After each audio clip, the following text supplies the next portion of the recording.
right, we have Matthew Cox back in here. How you feeling, Matt? I feel awesome. Now, you got the COVID, right? But I had the COVID. Okay, so you had the COVID, and it lasted 11, 12 days with you, right? Yeah, over 2 weeks.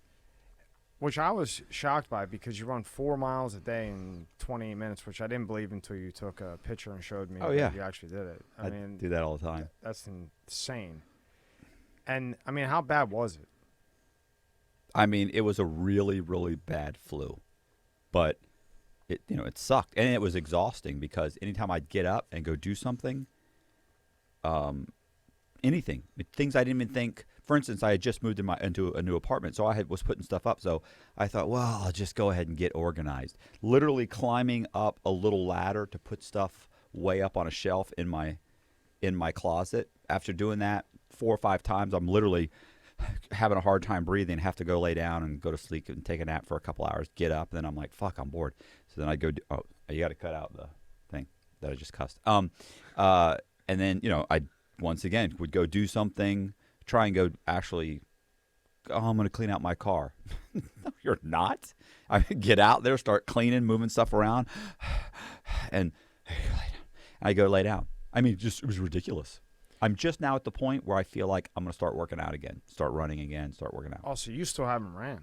No. Since you got it? No. I only in the last 3 or 4, well, maybe 4 or 5 days have felt good enough that listen, we went to a shoot with John Bosak to, come on, Matt, to Jacksonville, and there were stairs. Yeah, I saw him. He walked up and down the stairs like awesome, 20 right? times, right? Yeah. So just going up, I would run up the stairs and run back down and be at the bottom of the stairs going, and I'd been over it for a week. So I mean, that was Friday. I got back Friday, not this Friday, last Friday. Well, Friday, whatever. Because it attacks your lungs, right? I mean, that's really what it does. Yeah, but I thought it was going to make it feel like you couldn't breathe, but really what it did for me, I didn't feel like I couldn't breathe. I just felt exhausted all of a sudden. Suddenly, I felt like I'd run 4 miles. I'm sitting there. I got to sit down. I got to sit down. Like, it wasn't that I couldn't breathe. I was breathing well. It's hard to explain. Like, the way they explain, like, somebody's sitting on your chest. Well, that wasn't it for me. For me, it was just like I just got done running 4 miles, and I got to sit down. I mean, look, like on the elliptical, when I do 4 miles, bro, as soon as I take that picture and shoot it to you and 4 or 5 other people, yeah, 51 in your face, bro. Then I sit down immediately for 20 minutes. So nobody sees that part. Right. They think I go immediately and start doing chest and so basically shoulders. with you, or it something. just exhausted you, right? It's just like you would. Yeah, my just nose be so ran. tired. My nose ran for a day or two. No big deal. After all that was basically over for 4 or 5 days, I had a cough, just like a dry cough. It was just weird. It was like I said, it was just a really bad flu. There was never a point. There might have been one point where I was laying in bed after about 9 or 10 days, and I started thinking, if this gets any worse, I may have to go to the hospital. But by the next day, I woke up, I started feeling better and better, and every day started getting better and better. I was like, okay, fine.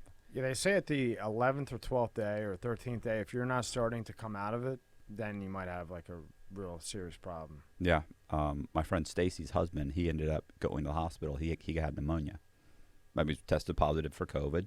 4 or 5 days later, couldn't breathe. Said he felt like something like an elephant was sitting on his chest. Went to the hospital. Was in the hospital for a week. Jess, older guy or younger? Yeah, guy? he's a little older than me, probably 55. Then Jess, my girlfriend, 33. She got it. She was over it in 4 or 5 days. She went and changed the brakes on her dad's truck and went fishing while I was laying in bed dying. And you said that was after like 2 days. Yeah, right? that was 2 days. She was like, yeah, I can't lay in bed anymore. I got to go do something. I'm like, aren't you tired? I mean, she's like, yeah, I'm tired, but it's fine. How old is she again? 33. 33. Lucky you. You have 20 years? Well, No, 18. 18 years. Yeah. So when you had it, what was the worst part of it? Just the exhaustion. sheer exhaustion. You can't Yeah. do anything. Listen, the thing about me, I'm always doing something. Yeah, I know. I got 8, 9, 10 things going on at all times, constantly. Well, I can't do anything. Guys are giving me a hard time. Well, while you're doing that, you should do this. I actually did do a painting, but I was starting to feel better. At that point, I was starting to feel better, so I actually knocked out a painting. Yeah, I've been showing off your Elvis painting. Oh, yeah? Yeah. Did I? You know, like to probably 10 different people that have come in here. I did that. I did the painting of the little kid with the glasses. I don't know if you saw that. I put it on my channel. No, I did a time lapse of me doing it. It was the first painting I've done and put on my thing that didn't sell immediately. Like 3 days later, it hadn't sold. I was like, whoa, this is nuts. Then suddenly in one day, I got 3 offers. I seen him do it by hand. Wow. I mean, he's no joke. I didn't realize you painted. Yeah, that's basically that, and selling books, and that's basically how I. You hear that? Yeah, it's a stupid fucking buzz. Yeah. I'll take that part on. Yeah. I mean, that's basically how I make my living. Yeah. So anyway, we have a new book. Yeah, I can't. But you understand that most people are going to watch that and click and turn it. No, they won't. No, I don't think so. And if they do, who cares? We're just having fun. Okay. Right. So, but if you did stick around, this is a pretty big one here. Yeah. It's called The Source, right? Right. So elaborate on that. When I was in prison, I started writing guy stories, and this is rubbing on me. Like I move my head a lot. Does that matter? No. Okay. You can pull that wire up if you like. I mean, it doesn't bother me. I thought it might bother you guys. Like, no, that's fine. You can't even hear it. That's me hearing it, right? Yeah. I don't give a shit. Whatever. Why am I worried about the quality of your program? Thank you. I appreciate that, pal. So when I was locked up, and I started writing guys' stories. Eventually, I met a guy this was in the middle of the War Dogs thing with Daberkoe. I wrote a book called Once a Gun Runner for a guy named Ephraim Daberkoe. Ephraim Daberkoe got out of prison. Warner Brothers got a hold of his manuscript when he was shopping it around, and they ended up, according to Daberkoe's lawsuit, they used his book, the content in his book, to help write the movie War Dogs. So I wrote that. I wrote his memoir. Well, I was at that time. Daberkoe had never paid me. Like he got you saw the movie. Jonah Hill plays him. Jonah Hill made him seem soft and cuddly. So Daberkoe got out, never paid me, and so I sued him because I didn't think the book had been published. I didn't know I didn't know anything was happening. I didn't know about the movie. Didn't necessarily know anything. So as soon as I saw that the book had been published, I was like, well, the book's been published, and he's selling books, and he's just not returning any of my emails or phone calls or letters, nothing. So he's basically just took the book and walked off with it and was like, fuck you. You're some guy locked up in prison. You ain't going to do that. So I ended up talking to an inmate who does legal work. Not Frank Amadeo. I wrote that story about. I was just going to ask you about that. No, it wasn't Amadeo. Frank. It wasn't Amadeo. It was another guy. Amadeo was so busy. He wasn't taking on civil cases. Yeah, he wasn't worried about civil shit. He's doing straight criminal. Right. To him, it's like reduction. I'm trying to get this guy off of 30 years. I'm trying to get this guy off of 10 years, and you're pissed off because this guy hasn't paid you for a book. Come on, I'm not going to mess with that. So I go to another inmate who had a really good track record, and I talked to him. His name was we're using a pseudonym, which is his name. The pseudonym we're going to go with Chris Silva. So I go and I talk to Chris, and Chris had done really well. So I said, hey, Chris, listen, man, can I talk to you for a minute? He's like, yeah. I said, look, here's what's going on. And I explained to him, look, I wrote this book, blah, blah, blah. These guys are suing. He's suing Warner Brothers. Warner Brothers, according to him, used the book to write the movie War Dogs. I've never been paid. So Chris goes, let me do some legal work or some research. He goes and researches it and comes back. Look, he goes, the fact that the guy didn't pay you alone should negate the contract. It actually doesn't. But that was his premise, is that, hey, we can always file a lawsuit and try and get you something. I'm in prison. It's almost impossible to actually sue civilly from in prison, because at some point you have to show up in court. And even the federal court, they don't want to move you, and the warden will. It's difficult. The point is that we as we're going back and forth talking, Chris had just come. He just arrived at Coleman. I was locked up in Coleman Federal Prison. It's in Central Florida, and it's a low security prison. So, can you hear me breathing? Can you hear how it's kind of like a struggle? Yeah. Yeah. Same. That's the lingering COVID thing. That's what's still there. Yeah, so hanging on. right, where I feel like I can't take a full breath exactly. So anyway, what happens is we start walking around, and I'm like, so we're talking, and I'm asking him little bits and pieces of his about his own case, because he's a prison lawyer, you know what I'm saying, or jailhouse lawyer. And I was like, hey, were you? But he was so knowledgeable. I was like, were you a lawyer on the street? And he goes, no, I was a drug dealer. And he goes, what about? I remember he goes, what about you? I go, con man. He goes, nice. And I was like, we were like, you know what I'm saying? Right then it clicked, right? Yeah. Well, when you're locked up, some of the guys are still professing their innocence. Some of the guys are still like, I shouldn't be here. And then some of the guys are just walking around like, oh, I don't talk about my case. And then there's other guys that are just like, they own up to everything. Where you deny that on the street. The street, you go with me to dinner, you'd never have a clue that I would do anything fraudulent. But in prison, it's like, I'm done. You're done lying. And it's so liberating to talk to some guy who's like, you're like, oh, what did you do? And he's like, I used to rob banks. Man, I remember I robbed this one bank. And you're going, oh my God. I had a conversation with someone the other day. The guy goes, he said, so I'm talking to this guy, right? And he's admitting that he murdered 4 people. He goes, can you imagine that? And I went, yeah, actually, yeah, I can.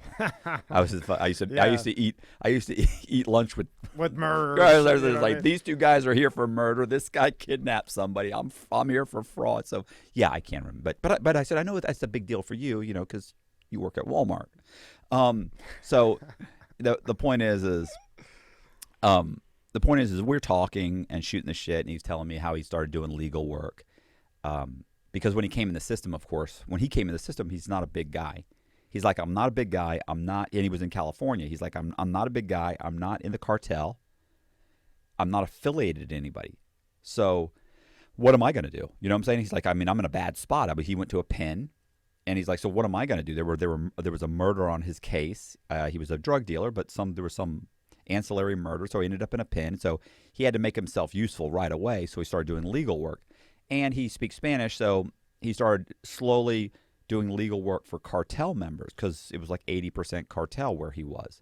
And even as he went down in custody, he had such a good reputation, he ended up working strictly with just cartel members. And so then at some point he got moved to Coleman, where I met him. So while we were talking, I remember telling him, well, there's cartel members here. And I'm like, why aren't you doing any legal work here? He's like, well, I guess I had something happen. Something happened, and so we kept talking, and he actually helped file the lawsuit.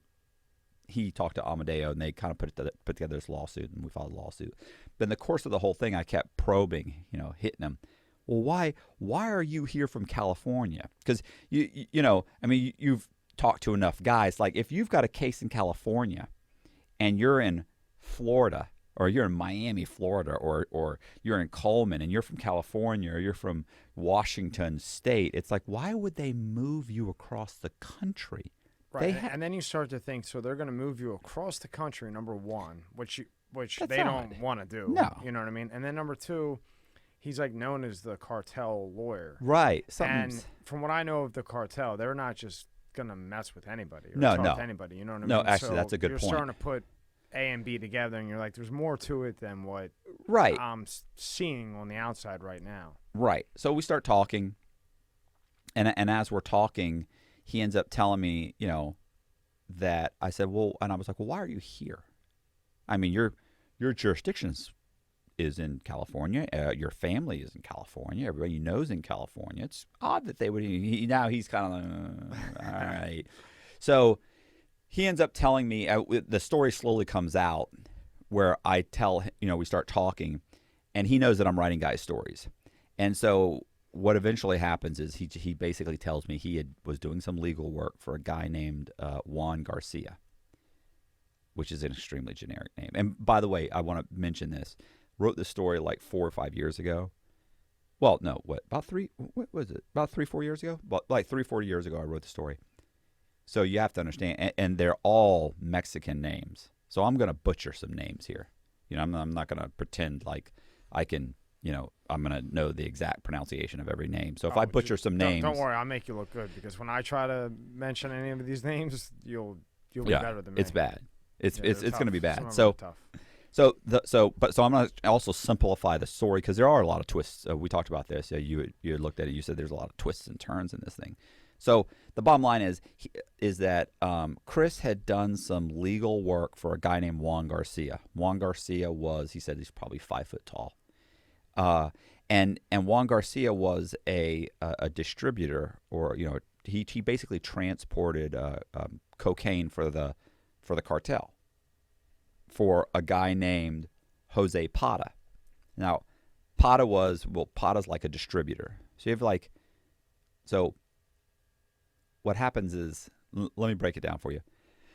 In Venezuela, like Colombia, Venezuela, those countries, they cultivate, poppies. Is it poppies? Poppy No, seeds. That's for heroin. And They probably do poppy seeds too, but it's basically cocaine, right? So coca or whatever. No, the coca is for chocolate. What the fuck am I saying? Cocaine. They make cocaine in like Venezuela. But what were you saying before? So you called it the source, and then it is Jalisco price. Yeah, the Jalisco price. Yeah, what is that? Okay, that's what I'm getting at. That's is that, where you're getting. Okay. Right. So in Venezuela and Colombia and stuff, that's where like people think, they make cocaine in Mexico, but they don't really anymore. But they do a little bit, but not like they do now. Now it's basically like in Venezuela, Colombia, and what happens is they'll make it there, they'll manufacture it there, and then they'll move it. And as it moves closer to the United States, like you're picking up for $1,500 or so, you're getting a kilo of cocaine in Venezuela.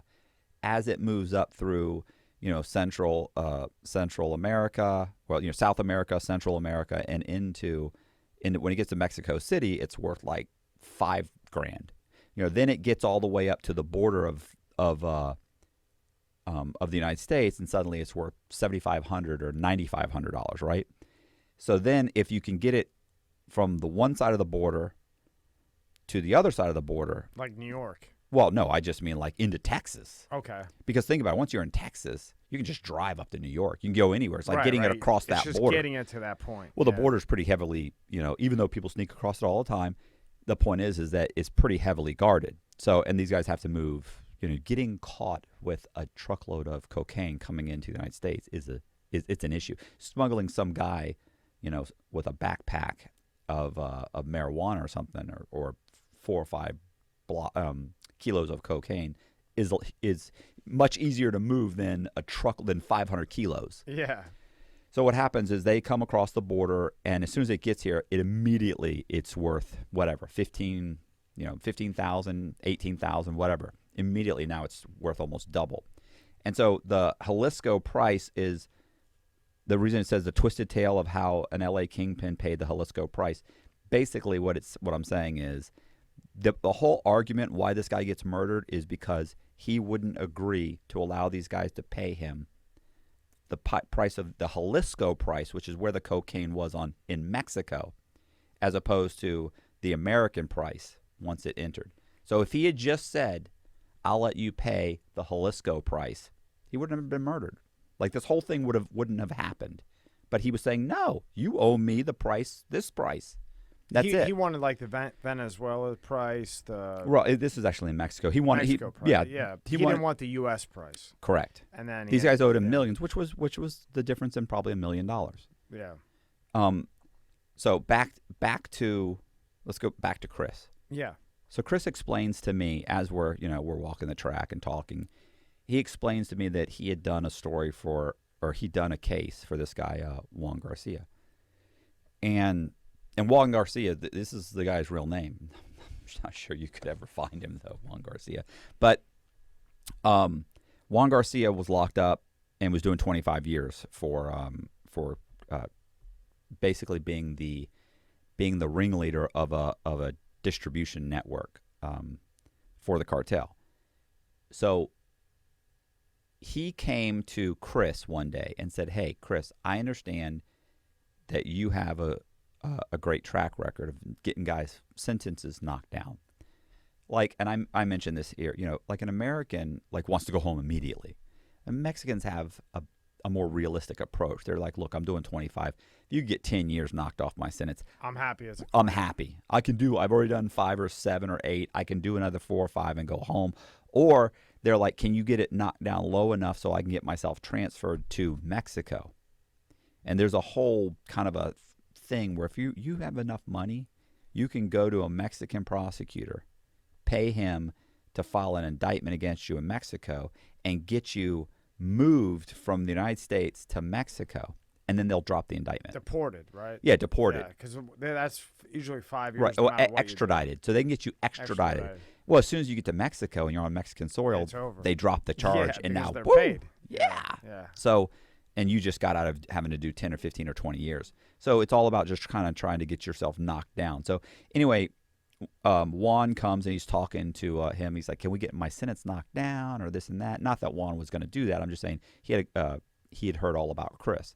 So he says, well, let me take a look at your case. So he gives him this case file, and he looks through the whole thing. And Chris comes back, and he goes, listen, you're time barred.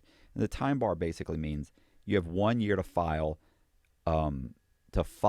a what's called a 2255 in your case. You have 1 year to file a 2255 in your case, which is to say that, hey, I was improperly sentenced, or my lawyer was ineffective, or there was a procedural error, or I was overly, whatever. The point is that you only have 1 year. Well, and Juan had been locked up like 8 years. And Chris looked at his stuff, and he said, yeah, man, it's no good. There's nothing you can do. He goes, you would need new evidence. He's like, well, what constitutes new evidence? So he explains the whole thing of what constitutes new evidence. And Juan goes, okay, well, I'll keep my eye open, see what happens. And he comes to him over the next 8 or 9 months several times and says, look, what about this? What about this? He's like, no, yes, no. Well, it turns out that one of Juan's cousins or somebody involved in his case went to trial. And during the course of that trial, the DEA agents got on the stand and admitted that there was a main guy named Jose Pata, which was Juan Garcia's boss. But during Juan's sentencing, the government had denied he even existed. They were saying Juan Garcia is the ringleader. But now, why were they denying that though? Juan thought they were denying it because he thought Jose Pata was a snitch, was a informant. An informant. Yeah. They thought he was an informant. Or Juan thought he was an informant.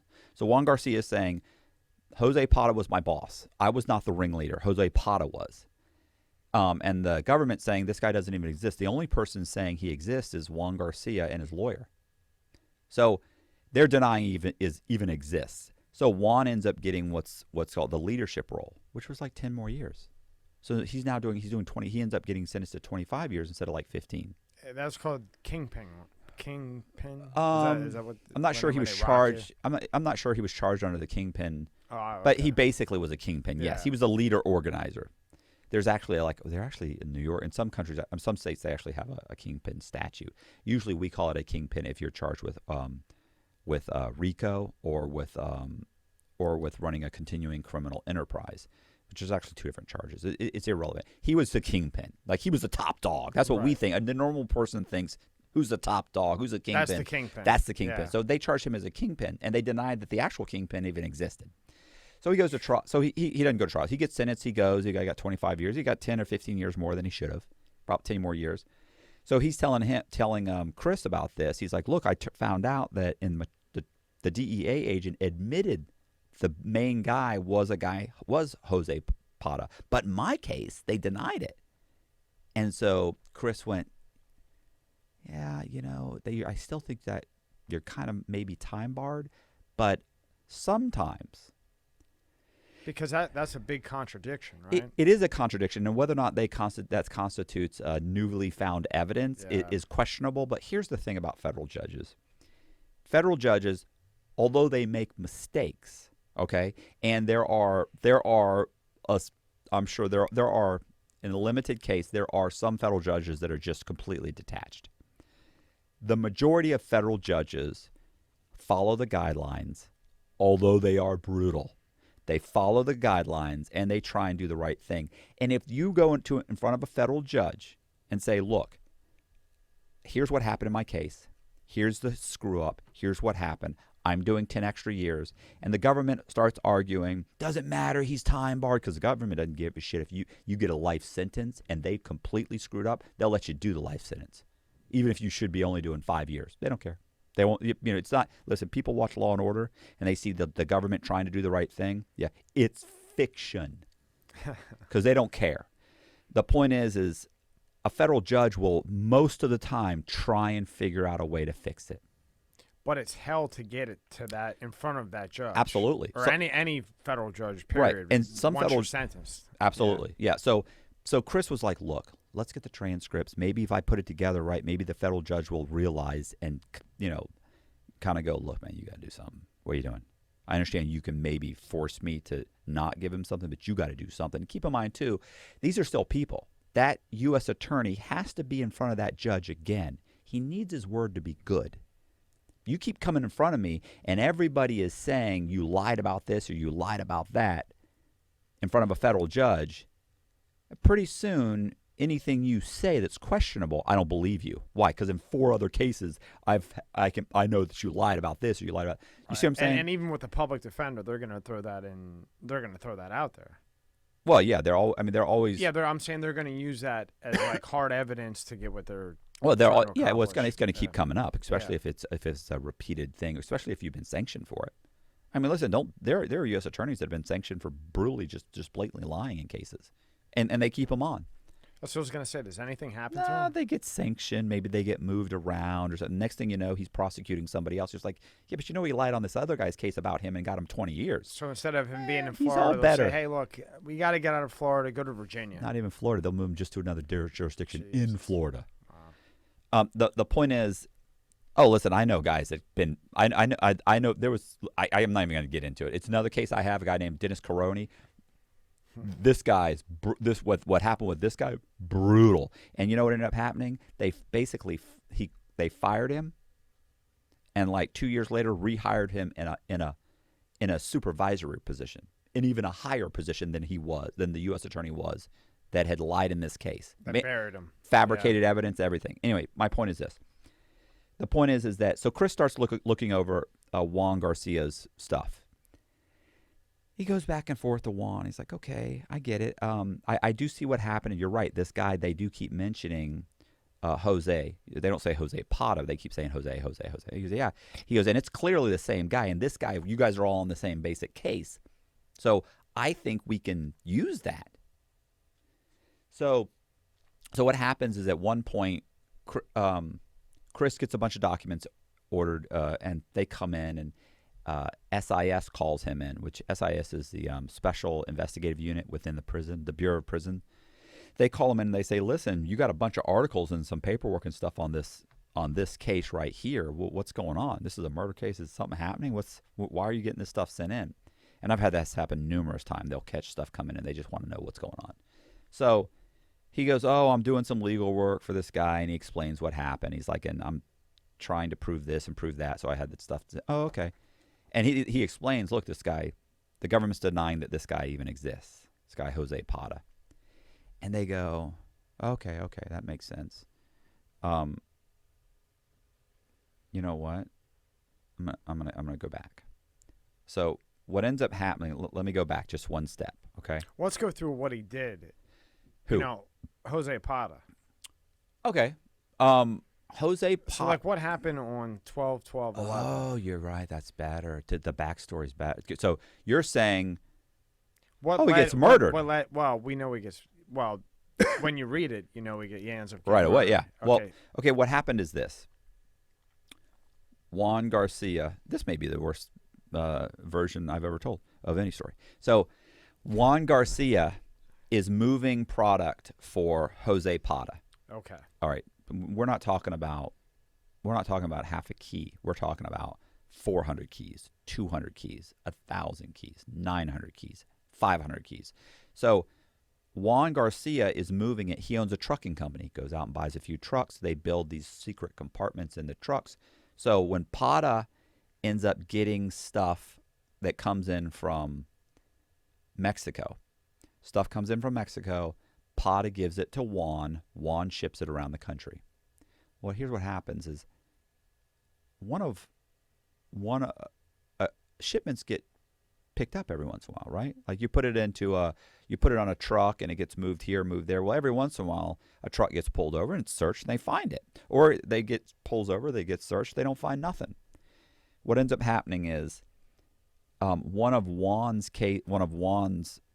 shipments gets pulled over, and he's had them pulled over before. This shipment gets pulled over. The cops go straight to, keep in mind this is a big tractor trailer that has all these cars, like a car mover. So they go straight to the car, which was like a Mitsubishi or something. They go straight to it, open it up, boom, boom, find the compartment, bam, just like this. So you knew somebody said something. Yeah. There's 12 cars on this thing or 6 cars.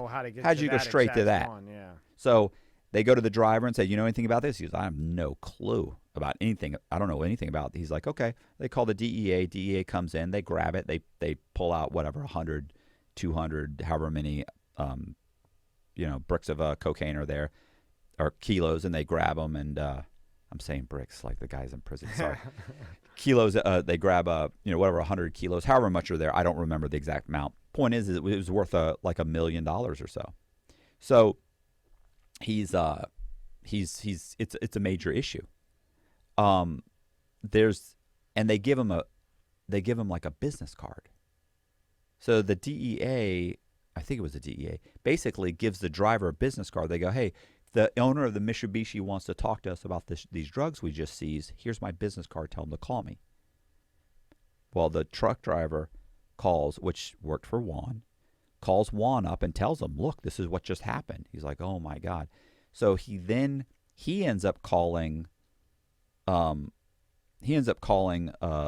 of his contacts and tells his contact, and I actually have the conversation.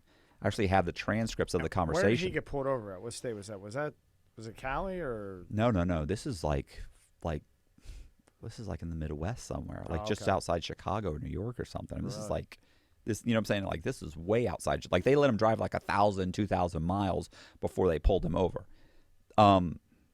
So in the meantime, another shipment gets hit. So Juan now owes the cartel like $2.5 million. So he owes them Now, here's the thing about the cartel. Really, the cartel, the mob, anybody, right? It's not like, oh, you lost our money. That's it. Kill him. No, wait a second. They understand things happen. If you can explain what happened, we'll let you pay us back. Like you don't get a free pass. You still owe the $1 million. Right. But it was seized. Someone was arrested. These are the things that happen. They happen. You can pay us back. We'll give you a certain amount of time. If you can explain it. So what happens is they're furious with Juan. Juan and his cousin, I think his cousin's name is Cuco. They end up going to Mexico. They go to a meeting with Nacho and a guy named G. Nacho, I'll explain. Nacho, there's something called the Federation. So when I was reading it, okay, so there's all these different names of cartels. Right. Do they all work together? Or absolutely. That's what I'm saying. Is that at that time, there was something, it's the Sinaloa cartel, and there were several other cartels had formed what's called the Federation, right? It was like this major super cartel. Now, the 3 people running that was Mayo Zambada, Chapo Guzman, El Chapo, which is really who everybody knows. Like the person really running things is Mayo Zambada, and people don't even. But people think it's El Chapo. They think it's Chapo. I mean, they're kind of together, And then there's a guy named Nacho. I forget his whole name. His name's in here somewhere. I'll butcher it. So it's so it's Nacho, Chapo, and Mayo. So Juan and Cuco and this other guy, they go to a meeting where Nacho is there. Nacho and Nacho's right-hand man is a guy named G. So G's there. And they sit there, and G pulls out a business card, and he's like, you owe us like over $2.5 million, and you're giving me a business card? That's what you've got to prove it? He's like, I don't know. Maybe there's somebody snitching in Chicago. Maybe this, maybe that. He's like, you got a business card. Like, you don't even have a seizure. You don't have a warrant. You don't have nothing. Nobody got arrested. They pulled him over, I'm supposed to be okay with that. I see. So he's going to a meeting, and he has no physical proof that they took the cocaine, right? Yeah, he's got a business card. He's got a business card. And of course, what can Nacho and what can G do? G's not calling the DEA to say, "Hey, I understand that you got my Mitsubishi and my 200 kilos." Right, right. So he says, "Yeah, that's." He's like, "Okay." So they have kind of a little bit of a dispute, and there's a good chance that they're all going to end up, in shallow graves. Well, I think it's Kuko steps forward. I'm not sure. I'm probably got the name wrong, but one of the guys steps forward and says, "Listen, man, we're going to pay you back. We can't account for it. We don't know what happened, but we came here. Like we know we could end up dead, but we're here. We're here and telling you we're going to fix it. We're going to take care of it." So he stepped up right away, as opposed to Juan, who's sitting there. "Oh, I don't know. He's trying to weasel his way out of it. The other guy's like, "Look, we're going to pay you back." Because the other guy has a brain that realizes you're not going to weasel your way out. Yeah, you're not. Hell you want to compromise and get out of there alive. Absolutely. Right? And listen, they immediately go back. They sign over everything they have to all these guys. They scratch together all the money. While they're scratching together all the money, and they're delivering it to Jose Pata, because Pata is out like $800,000. So of the $2.5 million, let's say, Pata, they go to Pata and they go, "Look, can we pay the Jalisco price? Like, don't make us come up with this fucking $2 or $3 million, whatever. I forget what the exact amount is, but don't make us come up with this. Let us give you the Jalisco price, which is less, a little bit less." And, Jose says, no, I'm not doing that. And so I think it's Kuko. I remember Chris told me that Juan said that, like, Kuko looked at him and said, when they were loading up all the money and dropping it off, he goes, "We're going to kill this motherfucker someday." He goes, "Someday, when we get the chance, we're killing that dude." And, you say things. People say things. I've heard inmates tell me they've said stuff that, just never happened. But, these are serious guys. Yeah, these are a little bit different type of caliber. Yeah, there's multiple murders here. Yeah. I mean, these are cartel guys. They're not on the fringe of the law. Right. This is the deep, deep, dark underground. And they will hold a grudge. Oh, yeah. And remember 5 years from now. And they'll dump you in a vat of acid, and just your body disappears. And they're your dog, your cat, and the dog that you wanted that you didn't get yet, but they found out that you were looking for that dog. Yeah. So they end up, they pay him back, and Juan goes out and buys a few more trucks and starts delivering more cocaine. Well, within a few months of that, more shipments get busted, and Juan ends up getting busted. So here's the thing. What you have to know is that when the driver got pulled over and Juan knew that the driver has been pulled over, the DEA is on to us, he picks up the phone and he calls one of his buddies. Now, your driver was picked up. He's telling you there's law enforcement involved. He called you, and you pick up the phone and call somebody else. I mean, you have to understand that there's probably a warrant. It was probably your phone. His phone's probably tapped. Your phone's probably tapped. But see, Juan didn't get his position because he raised up through the ranks. Juan got his permission because his cousin or niece married Nacho's niece. So he got to his level through his family. Through family. He didn't work his way to that point. He didn't get pinched a bunch of little time here, little there. He hadn't seen his buddies go to jail for life. He hasn't seen all these things that the other people in that industry are in, who know to take precautions. So what does he do? He's calling people. Yeah, this is what just happened, man. Hey, let me call so-and-so. Hey, this is what are you doing? Your phone might be tapped. Right, and now tell me if I'm wrong. Because, like, somebody in that position would say, okay, well, if they got my driver and they go to the exact car, they know something. Somebody's saying something. So now that driver is still walking around. Well, the only reason he's walking around is because you would think that they're trying to lead, they want the driver to lead them to somebody else. I mean, there's two things. He may be cooperating, or maybe they talked to him, said, hey, okay, well, let me get your cell phone number so I can call you. Okay. Immediately go to a federal judge. I mean, before the guy's even on the phone again, they're already applying for a wire. Right. So again, we're not talking about 5 kilos. We're talking about we're talking about hundreds. He'll get that in 2 seconds. Right. So we got a wire, and guess what? Everybody that he calls There's a wire, and anybody they call is subject to a wire. To what? Next thing you know, you've got 40, 50, 60 people on wires, all because this guy got pulled over and there was drugs or money. So the point is, Juan's lost a bunch of money. Nacho and G say, listen, we're going to let you pay it back. They let him pay it back, but they won't reduce the price. They hit him for the whole fucking load, for the whole dollar amount. They're furious about it. Juan gets busted. While Juan is going through the process of sentencing. Now, when he first gets busted, initially he starts to fight his case. But as he's fighting the case, one of the things that happens is they have these wiretaps, and he starts seeing the wiretaps.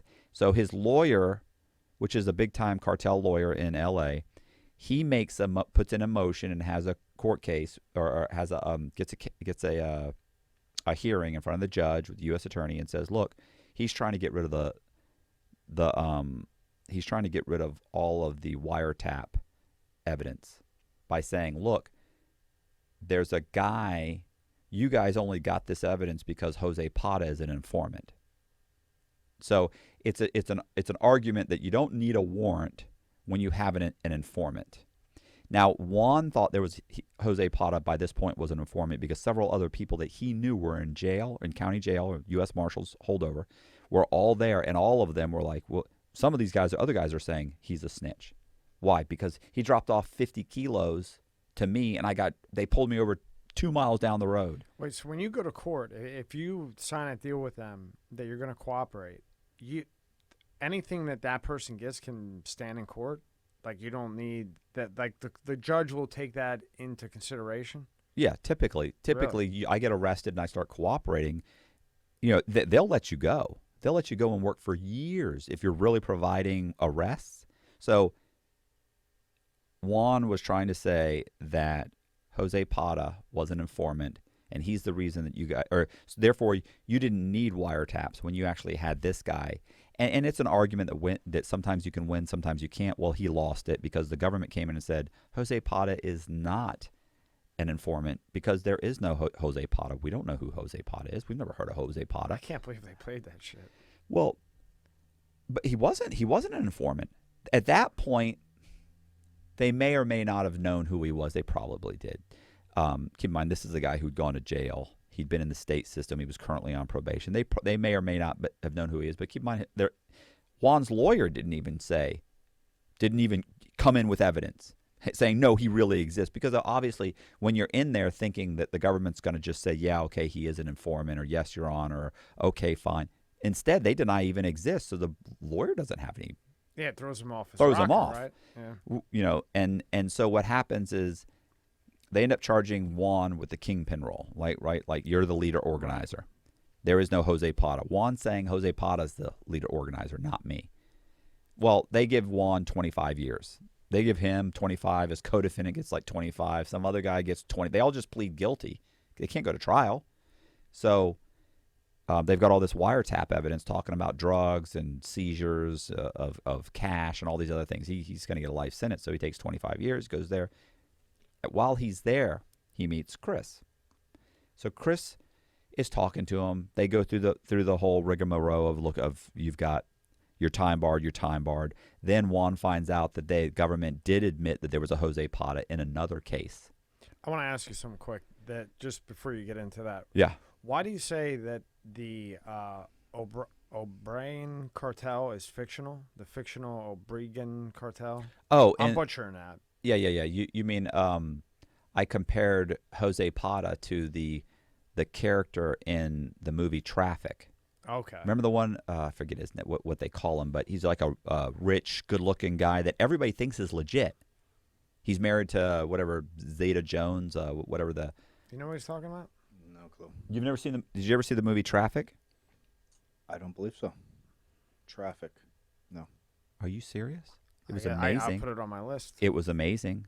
Yeah. Okay, so Traffic. There's this rich, good-looking, rich Mexican guy married to like whatever her name is. I know who. Catherine Zeta-Jones? Catherine Zeta-Jones? Yes, thank you, Catherine Zeta-Jones. He's married to her, And all of a sudden, the DEA shows up and arrests him. She has no clue. Like, the neighbors are like, what the hell's going on? Turns out, guess what? He's like a huge cartel member. They had no idea. That's Jose Pata. Okay. So, and that's why you say fictional. Yeah, I'm saying yeah. it's like he basically was like that. When this whole thing went down, his neighbors are all like, he's a businessman. What do you their kids play with our kids. They're sweet. Everybody's so wonderful. Yeah, we go to barbecues. Because you say right at on the site or the book or whatever, Right. you know, you say he lived like a normal life. Nobody knew Right. anything. Well, he had 3 kids. He was rich, quiet. though. Rich though, but quiet. Right. Or appeared quiet or appeared like. Yeah, he's living in an affluent community just outside Los Angeles. Yeah. In Arcadia. So what happens is Juan keeps coming to Chris in prison. He keeps coming to Chris, and he says, listen, Chris, he's like, what can we do? And Chris says, well, I mean, listen, man, you know, it'd be great if we could prove this guy Juan, you know, actually existed. Like, if he was really alive, then that would give us some grounds to make an argument that, look, you got 10 years that you shouldn't have gotten. We could maybe get you down to 15. Maybe. He's like, but it's going to be almost impossible to prove he exists. I mean, this guy's an illegal alien. For all we know, he may have gone back to Mexico. He may be dead somewhere. We don't know. So what happens is months go by. And one day, Chris is watching TV or something. Juan comes in and says, come here. He goes out. He's like, yeah, what's up? He goes, what if Jose Pata was dead? And he goes, what do you mean dead? You mean dead like hit by a car dead, or dead like 2 bullets in the head dead? He goes, 2 bullets in the head dead. And he goes, whoa. He goes, look, if this guy was murdered and you have anything to do with it, he's like, no, I don't. Just somebody just told me that they actually read a newspaper article. He's actually dead. When did he die? Like 2 days ago. He's like, oh, wow, okay. So that's when Chris orders the newspaper article and some other documents, and they come in. And when they come in, SIS sees him, calls him in and says, what is this? What's this newspaper article? They show him the newspaper article. He's, oh, yeah, I'm doing some legal work, blah, blah, blah. Oh, okay. They give it to him.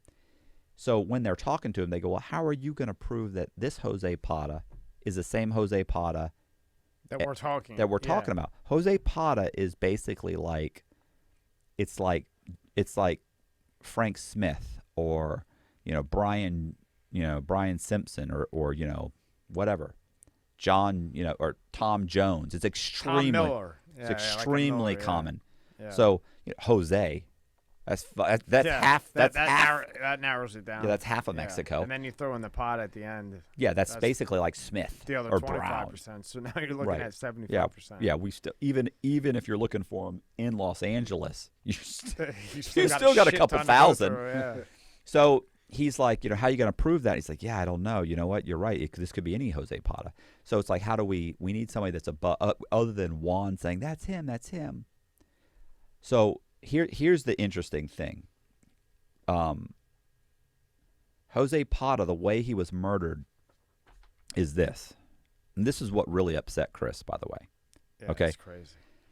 Is that Jose Pata took his 2 kids and his wife, and they went to church at night, like on I don't know what, Tuesday, Wednesday, whatever, night. And you say he was Catholic, and he was religiously going to church all the time. Right. I mean, I know people will say, well, the dichotomy that you're a drug dealer, but but in Mexico, being a drug dealer is not that big of a deal. And even though he was in the United States, it's just basically it's like saying, oh, you have a dangerous job. It's like they're not. It's not like this big whole thing like no, this. Right, and morality doesn't enter into it. This is just what I do. This is how I support my family. So they come back from church one night and they pull in the garage. And when they pull in the garage and they close the garage, an assassin comes out with a gun, tells everybody to get inside, brings them inside. He locks the 2 kids and the wife, puts them in a room, just shuts the door, and has an argument with Jose Pata, like, where's the money? Jose Pata says, I don't have the money. I don't know what you're talking about. I don't have any money. And then he explains to him what happened. And he's like, no, that's not true. I don't owe that money. That's bullshit. That's not my fault. And they go, no, it is your fault that the money's missing. And he's arguing. His wife hears them arguing about money. And then the assassin shoots him in the head like 2 or 3 times. And he dies right there. He basically, essentially, he kills them in front of, he kills Jose Pata in front of his wife and 2 kids. 2 kids. Right. After coming home from church. And Pata hadn't done anything wrong. Pata wasn't an informant. He didn't owe any money. He didn't owe any money. He He paid did back what he had to pay right. back. The money they're talking about is the money that was seized by Juan and all that money, right? And additional seizures that happened after Juan went to prison. So what happened is Chris is talking to Juan, and basically Chris comes up with the idea that, look, there's a homicide investigation. If you write a letter to the homicide detectives, and Chris actually writes the letter, I can write a letter from you to the homicide detectives saying you know who he is and you might have information. He'll come out here, and first thing he's going to do is show you a picture of Jose Pata. He's going to ask you to identify him. As soon as you identify him, we can now call the homicide detective as a witness to say, no, it's the same guy. I witnessed him. And now you have something, right? Now we can prove I was connected to him, and I do know who he is, and he is. Do you see what I'm saying? Like he'll put they'll lay out several photos. They won't show you one photo. They'll show you 4 or 5, 6. Pick out Jose Pata, and when he does, boom, that's it. You did know him. So what happens is they write the letter. Homicide detectives come out. They call Juan in. Homicide detective sits down, lays out all the paperwork. Yeah, the photos, and says, "Can you pick him out?" He goes, "Absolutely, that's him." He was okay. He says, he tells him, he goes, "Well, how do you know him?" He's like, he was my connect. He's the guy that was providing me all the money, all the drugs. He was my boss. So he goes, okay. So the detective says, okay, so he was your boss. He goes, yeah. He goes, well, who do you think killed him? He's like, I don't know who killed him. And he says, well, why do you think he was killed? He's like, come on, man, you know why he was killed. He goes, no, I don't know why. Why was he killed? And Juan goes, he was an informant. And he goes, now keep in mind, Chris told him, don't say that. Don't tell him that. Don't bring up your cockamamie idea that he's the informant, because we don't need to go down that road. We just need the cop to show up so he can ID him. And let it at that. Leave it at that. And he didn't. He doesn't. He starts saying, no, he's a snitch. He works for the cops. He's a snitch. He's a snitch. He's a CI. He got me busted. He's a CI on my case. He got all my friends busted. He got us 25 years. I lost a ton of money because of this guy. He was giving up all of my route. I mean, he just leans in. Emotions. So his emotions just took over intelligence. Gets crazy. And the homicide detective actually says, you know, I didn't know. I knew he was I knew he was into drugs. But I didn't really have anybody that wanted him dead. There was I didn't have a motive. But now I do. You and your friends have a motive to want him killed. So Juan's like, ooh, uh-oh. So Juan ends the interview, leaves, goes and finds Chris, tells Chris what happened. Chris is like, you're insane. You just put a target on you. They're going to immediately pull all your phone records. They're going to, this is bad. So sounds like he almost just buried himself. He did bury himself. He should have never said anything. He should have just been like, oh, I'm just trying to help cooperate and get myself out of prison. That's what he should have said and left it at that. But his emotions overtook everything and got him in a worse situation, or possibly. Absolutely. So what happens is eventually, so they file the paperwork, obviously, and eventually the government comes back and the government says, listen, here's the issue. The government says, Jose Pata, may or may not exist, but he wasn't an informant, that we know of. And 2,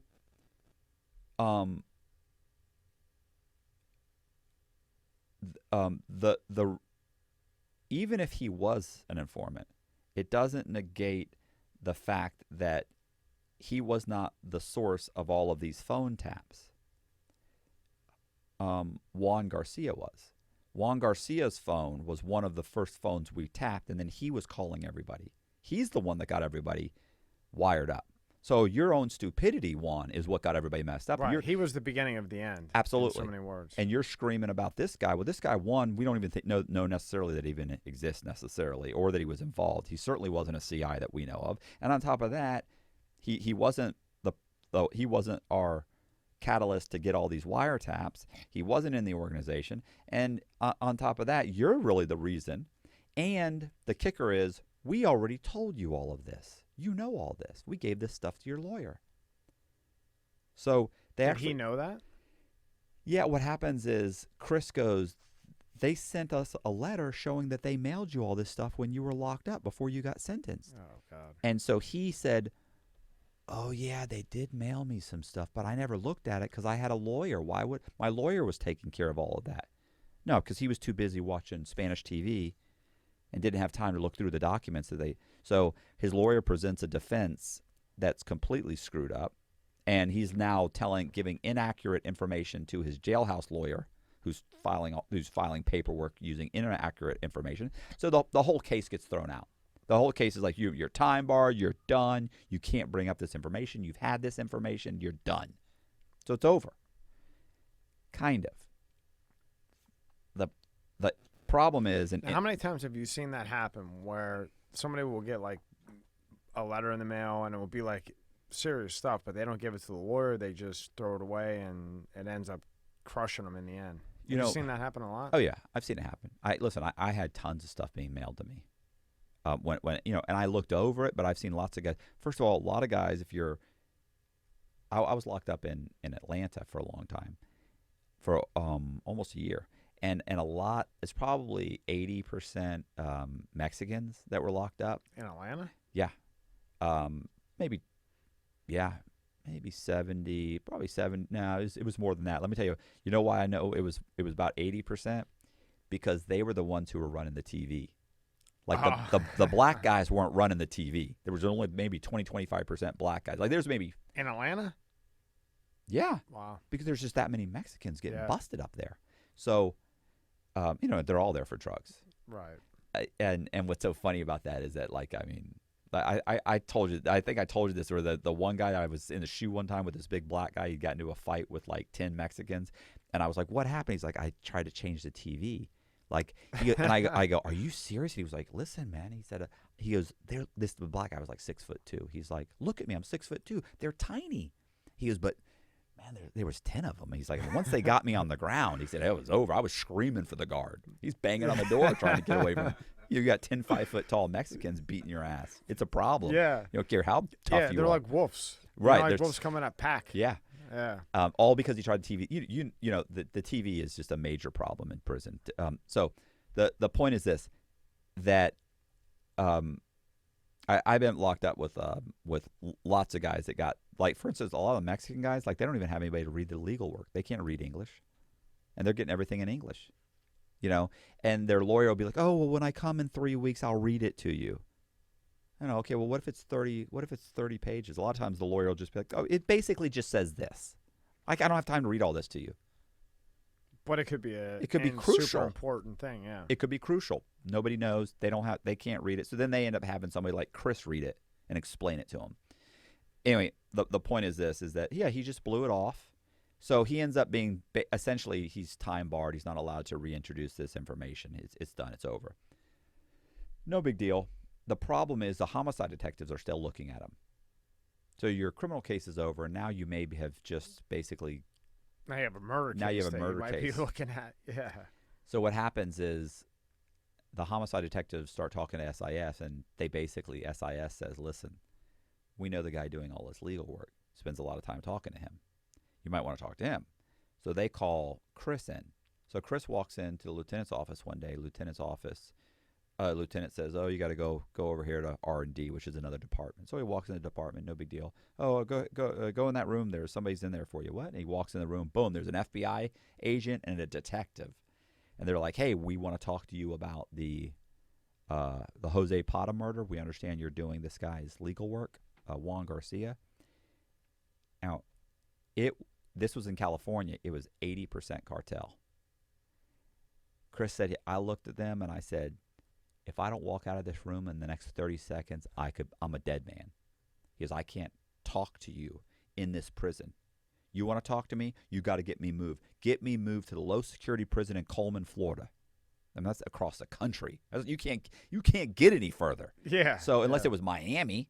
So he's like, you got to get me moved there. He goes, and I'll talk to you. He's like, well, wait, we can't justify moving you and convincing the Bureau to move you unless you know something. He was like, what do you know? He said, I know he ordered the murder.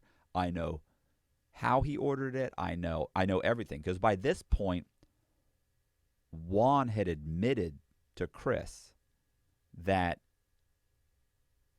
I skipped that part, but by this point, I fucked up. No.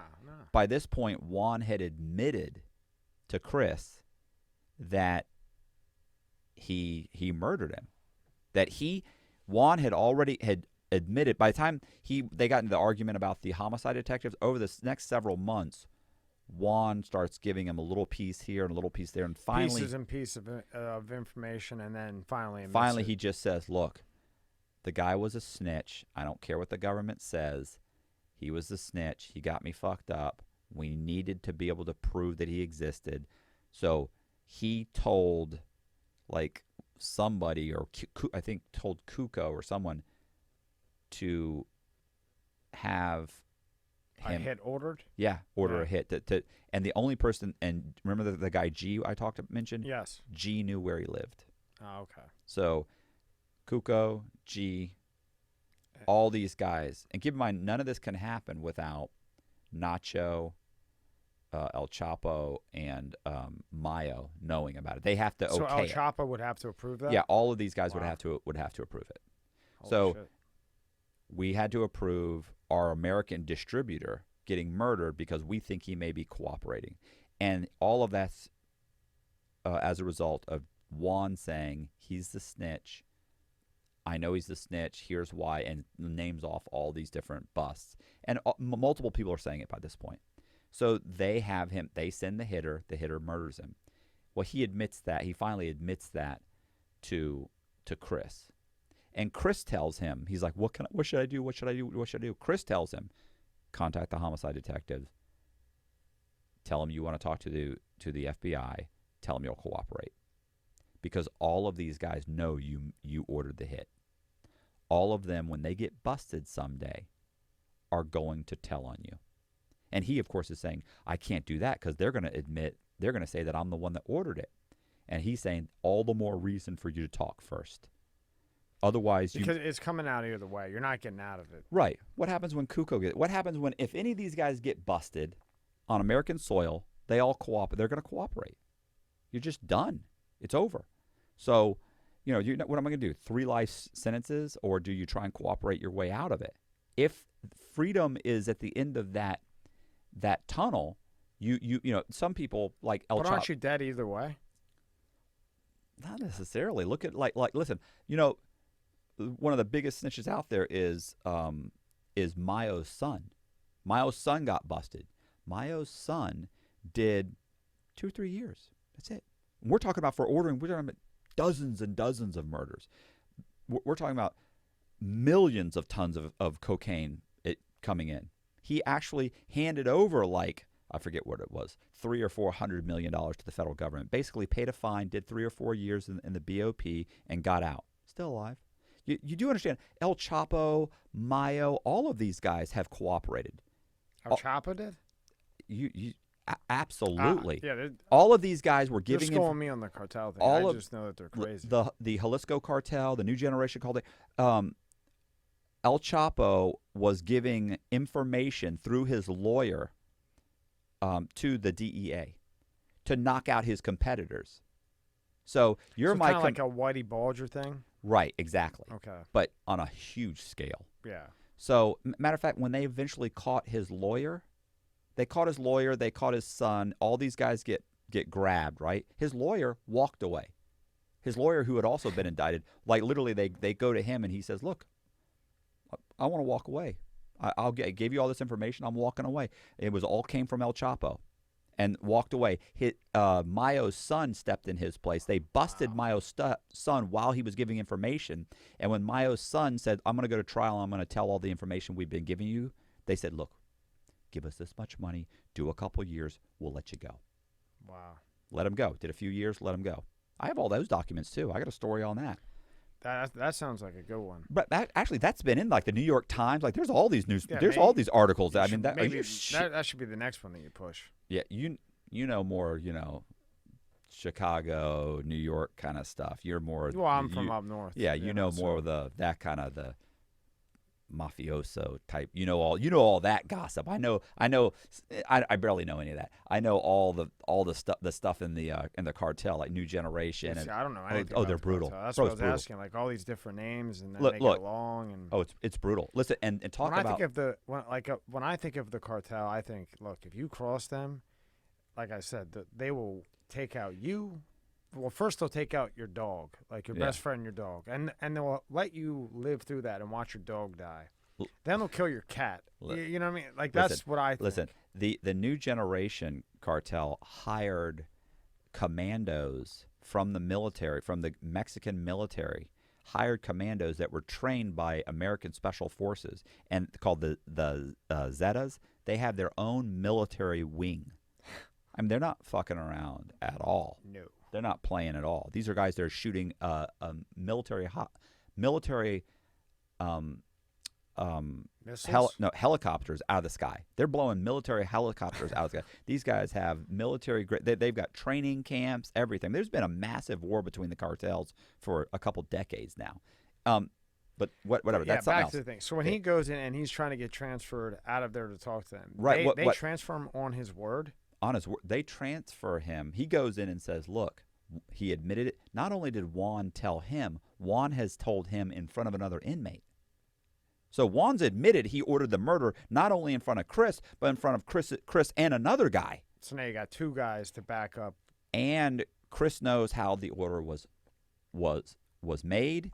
He knows the phone calls that were used. Because here's what you have to understand: every inmate gets 300 minutes of phone time.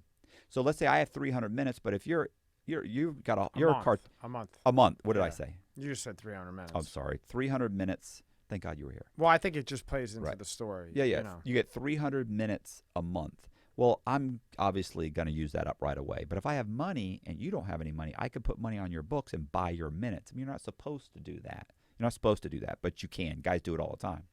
Well, that's what happened was Juan actually is talking about the murder and everything on another inmate's phone. Chris knows the phone number. Yeah, elaborate on that. The phone calls that this guy was making. Oh, this because guy's making I mean, calls. they were insane. Yeah, he's there. There's a whole conversation where these guys are telling him, "Hey, you know that thing we talked about the other day? Yeah. Oh, that guy that they murdered that guy. Good, fuck him. He had he's it doing coming this on a prison cell On phone. prison- or a on a- prison on phone. an inmate phone that That's recorded. That says all of 3 them times you're being recorded. all right? of them recorded. And he's saying this Right, kind of. but he's thinking, "Oh, I'm safe because it's not in my name." You're an idiot. Because he's like using Matt Cox's account, right? Right. So he's gonna Right. get away with it, or they're not gonna figure out that it's him when. Another brilliant move on his part. Yeah. Almost as brilliant as when your buddy gets busted, calls you, and then you call everybody else in the conspiracy and say, "Hey, so-and-so got caught." Yeah, I mean, I'm not quite sure which one is dumber. Yeah, but probably the murder. Probably Murder's pretty bad. Yeah, that's probably pretty bad. And then But also talking about it on a jail phone. I was just and then admitting it to everybody. Sorry, and then Yeah. telling everybody about it. Yeah. So then he tells So Chris. that's three. That's three just dummy moves. Yeah. Well, so Chris says, "I got to leave this room right now." When the FBI shows up, I got to leave right now. You get me moved. You show up there. He goes, "Get me a lawyer." He goes, "Get me moved and get me a lawyer, and I'll talk to you. I know everything." He admitted to everything to me. I know the phone. I know everything. Boom, got it. He goes, "I have all the evidence. I've already got it all laid out for you. You got to get me moved." Within 2 weeks, he was in Coleman. That's a fast transfer, by the way. Within 2 weeks, they fly him. Within like a week, he gets a transfer. So So basically, he gets moved. moved extremely immediately. quick. Gets moved to Coleman. While he's at Coleman, after he's been there a week or so, he gets a letter from a lawyer. The government hired a lawyer just to negotiate with him to talk to him. Then that's very odd. Like, I mean, they're going way out of their way. So the lawyer, they negotiate. First, the lawyer flies out and talks to him. You know, they have to fly. You have to meet him in person. So he flies out, meets him in person. They talk. He explains everything he's got. And listen, he's got stuff like that, like proving that obviously I'm working with this guy, but this guy trusts me. At one point, Chris is talking to Juan about different murders and seizures of cocaine, and Juan in his own handwriting actually writes out all of these notes about, like this one right here says, Garcia blaming Pata for 1,300 kilos of loss. Here it says 500 kilo loss, and there were 2 murders. Another one, 500 kilo loss. Second murder victim, where he explains this. Another one, 385 kilo loss, and all of this is in Juan's handwriting. That's crazy. 500 kilo. Well, the 1,300 is even. I mean, that's just a ton of shit. Well, no, this is all of it combined. It's okay. 1,385. Yeah, 1,385. Sorry, Jeez. still 13. What are you talking about, bro? 1 kilo is like fucking $25,000 or something outrageous. I mean, but not to mention all the other things that as this whole thing was going on, Chris starts documenting everything. He starts emailing himself different emails so he can have a timestamp. Like, he just told me this. He starts documenting. So he's starting to note everything. Yeah, of course he's doing it because he realizes you're going to get me roped in to your conspiracy. Mm-hmm. You're going to get me to the point where I'm going to have to be in front of the FBI and I'm going to have to lie for you. And I'm not doing that. He tells them that multiple times. I'm not lying for you. You understand? I'm fighting my own case. I can't get wrapped up in a murder. So, so when he eventually does, he admits it to him. He's just like, oh my God. Then the FBI shows up. He gets moved. When he gets moved, the lawyer shows up. The lawyer comes in. The lawyer says, look, this is odd, but they want to negotiate with you. They negotiate over the course of months. Okay, months and months go by. Eventually, the government says, here's what we're willing to do. We will reduce your sentence. Because here's the problem. In my opinion, this isn't... And I'm sorry, his initial sentence was what? So right now, his sentence is what? Whose?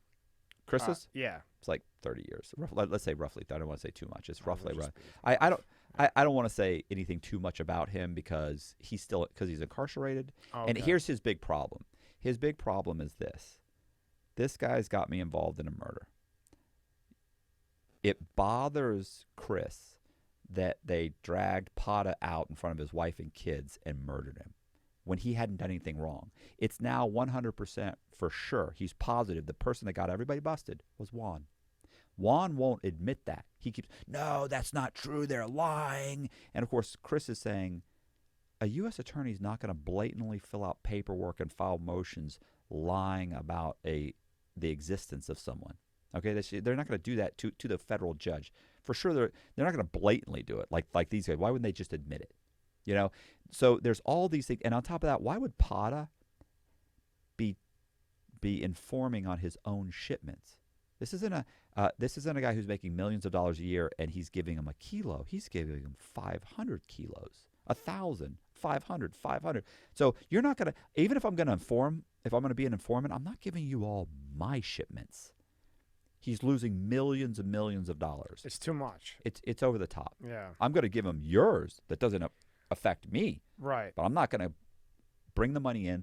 I'm going to bring the drugs in, pay the money, give it to you, and then call and say, hey, he's coming. That's millions of dollars. Why wouldn't I just... Right, like we were talking about, like Whitey Bulger. Like he would I'll give you like information on on the other people. Italians, and then they get him. Right. But then he goes and does whatever he wants. He's not telling them what Right. his crew's doing. And all of this is on consignment.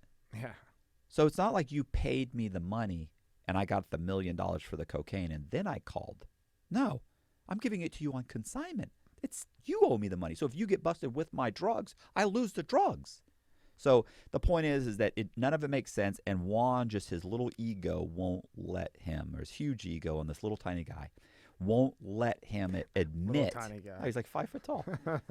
Chris used to always say he'd talk and wave his arms all around, and he was hilarious. So the point is that he's got Chris involved, and Chris is like, look, you've got me involved. The FBI is showing up. The homicide detectives are trying to ask me questions. I'm fighting my own case. What happens if these guys show up at my case? Hey, this guy's wrapped up in a murder investigation, Your Honor. You see what I'm saying? This doesn't look good for him.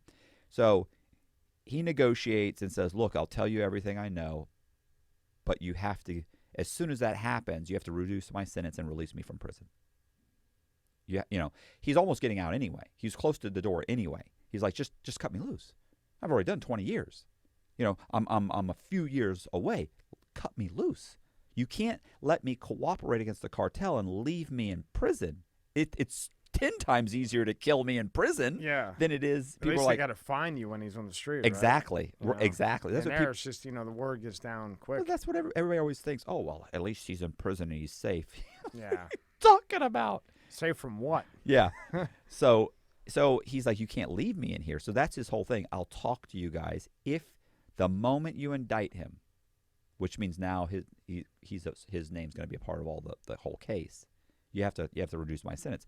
So the government agrees to that, and his lawyer tells the government a proffer is when you discuss your case or give information to the government. So his lawyer proffers with the U.S. attorney, tells him everything he knows. And they're supposed to send the paperwork, and they never do. So the lawyer eventually comes back. Like now the U.S. attorney's not answering the lawyer's phone calls. Well, with the proffer, right? They don't promise you anything. They were promising him, though. That's how big of a deal it was. They were basically saying, if he's indicted, we'll cut your sentence. That was a for sure. It wasn't it wasn't even up to debate. It wasn't. Typically what they say is, we'll consider it. They weren't saying we'll consider it. They were saying we'll do it. And then, so if they say that at a proffer, you can fight that if they don't do it? You can fight it. You can, okay. And there he's fighting it right now. Yeah, so I thought you couldn't do it. I thought basically, you go in there, you tell them what you know, and then you get lucky, you get if you get lucky, he actually has paperwork. Like they promised his lawyer on paper. Well, I don't think it was on paper. I think they just had an agreement over the phone where they told the lawyer, "We'll absolutely do it for sure." Don't you think that's pretty tough, though? I don't. I think it's tough dealing with them now. I think it's tough in the 11th Circuit. I don't think it's tough in the 4th Circuit or the 9th Circuit or in the California Circuit. I think that's the 9th Circuit. So I don't think it's going to be tough there. They're much more liberal. Way back. Yeah. What's the 4th Circuit? That's the nightmare one, right? Which is the real bad one? I'm going to say I forget what circuit the California is. The California is. Do you know what circuit it is? California Federal Circuit. Yeah, no, I think, well, it's a good thing that it's in California and not New York or New Jersey. 9th Circuit. The 9th Circuit is California. The 9th Circuit's pretty liberal, so he may have a really good shot. I'm almost pulling this thing out. Okay.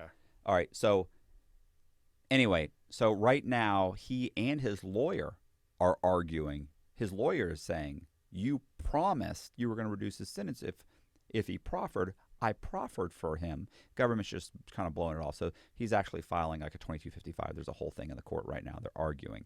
And that's why I changed his name, because he's still incarcerated. And and Juan Garcia, he's still locked up. I mean, he's got whatever. They're probably both going to be getting out around the same time. So the point is you've got a murderer out there, and you've got the federal government. Oh, this is my favorite part, by the way. Like, I don't know if anyone's watched this all the way through. If you get this part. You always say that. Well, only because here's the funny thing is that if anybody's watched this and they've seen me on, there's another podcast I go on called Concrete sometimes. So I'm sure they've seen you on there.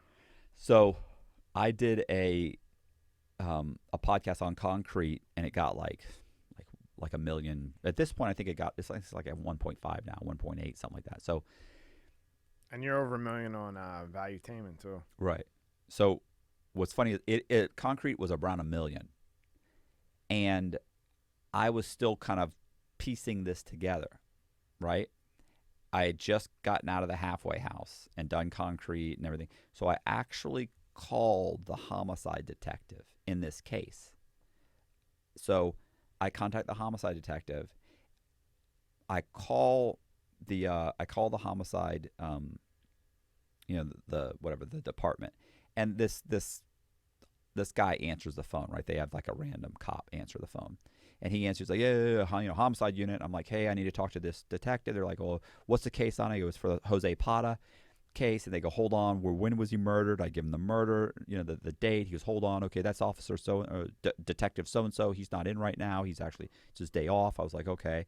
I said, well, I need to talk to him. And you're making this call. I'm making this call. You got balls. But you make all these calls. I don't care. I'm 10,000 letters. And I don't care. I'm smashing them out. Relentless. So I'm trying to listen. I want this guy out of prison. Yeah. I want this guy fucking busted. He's having people murdered in front of their families. Fuck him. So this other guy's in prison. I mean, it's a vicious crime, And, you know, and he didn't do anything wrong. I mean, look, okay, he's a drug dealer, but you just had a guy dragged in front of his wife and 2 kids and murdered when you got everybody busted. You're the snitch. And you're telling everybody he's a snitch and then having him murdered. In front of his family. In front of his family. Yeah. Fuck you. You know what I'm saying? No, That's I'm just with you. bullshit. So the and then the government just wants to ignore it. Government, they just want to be done and over with. You know right? why? Because he's just some scumbag drug dealer. He's not an American citizen.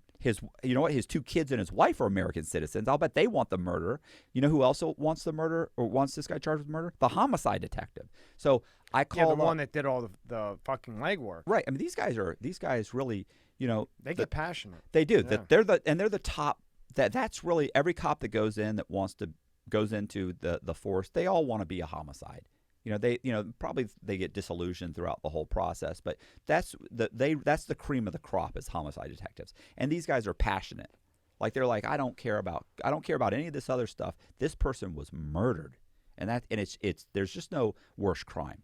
So I call the department and this cop answers. And I'm like, okay, yeah. I'm like, yeah, it's Jose Pato. So he looks it up. Oh yeah, that's this guy, and okay. He goes, I'll leave a message for him that you called. He goes, what's your name and phone number? I go, I said, my name's Matt Cox, and he goes, the con man? I always ask him this. And I always say, when he makes these calls, because he's done this, you did it with Amadeo, you did it with Bosak, Yeah. and I always say to you, do you tell them who you are? Of course. I'm not. So the homicide detective actually, and I went, I mean, literally when he said that, he goes, the con man? Because that's, you know. And I went, when you're on American Greed, Dateline, Right. 2020. But here's the thing. else. I sat there and I went, what? And he goes, is this Matt Cox the con man? I went, yeah, who's this? And he goes, my wife and I just watched your podcast on Boom. Concrete. Man, he said, we watched the first one. I saw the second one came out. We're going to watch that one on Sunday. Man, he said, I mean, I shouldn't be saying this, bro. It's what an amazing story you've got. I mean, we were laying in bed listening to it. And I'm going, I felt like I was like, this is insane. This is nuts. But again, like that's a homicide detective, right? You didn't really you didn't really hurt anybody. You know, they want to. No, I'm saying you. I'm saying so. Like when he's sitting there with his wife watching, and they can't wait for the next one. Yeah, nobody died on my case. Right. Well, he's waking up to death and going to bed with death. You Yeah. know what I mean? So when he's watching you, like you're just. I always wonder that, like you, I would think you would want nothing to do with be around crime or criminals or anything because you're so saturated by it. Instead, he's like, oh yeah, I love true crime, man. I've been watching. I can't believe I'm talking to you. I knew I recognized your voice. So when he first talked to me on the phone, he was real like, what? Yeah, grunting, yeah, all right, whatever. When he heard it was me, he was like, man, he goes, I'm calling Detective so-and-so at his home right now. I'm going to have him call you back. And then he goes, is this for one of your stories? And I was like, yeah, it is. And he's like, oh, man, I'll call him right now. I couldn't believe Where it. was this guy from? This was in California. California. I don't want to say the exact homicide. No, don't. Right. Yeah, but what a cool dude, though. Yeah. Oh, the other guy calls me back. The other homicide detective, the main one, calls me back and says, hey, Mr. Cox, how are you doing? I'm like, I'm good. He goes, okay. He said, Did he make your head any bigger? of course. Oh, you know what he said? I said, What look, did he I say? said, here's this, this guy, he's in prison, and, his name is Chris. And he goes, no. He said, I know, I've read the source. And I went, well, what? He's, I've been to your website, I've read the source. He said, no, he said, I've been investigating. He said, it was a cold case. And he said, and I've every once in a while we review them. He said, I reviewed it a few months ago. He said, I've been to your website. He said, that's got to even impress Right. you. Oh, when you talk to a homicide detective and then he relays that to another detective, and both of them are like, "Oh, I read it."